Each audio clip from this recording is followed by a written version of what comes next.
Ayan, okay na.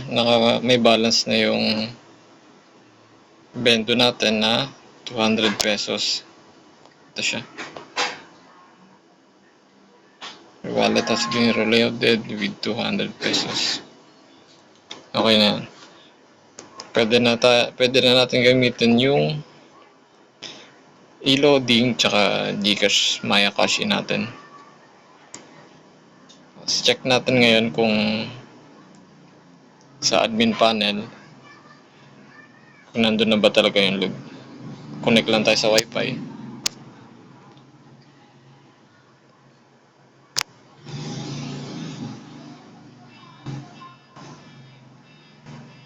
Connected na tayo.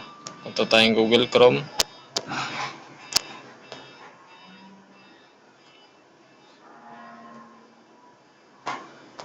Gusto natin yan.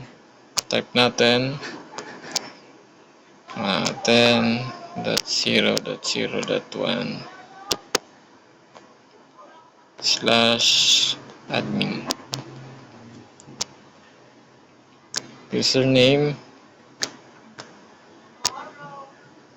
admin, then Wi-Fi 5soft login. As dashboard, the right side sa top, ito reload profile. Ayan, ito sa balance 200 pesos. Yan, okay na yan pag ganyan.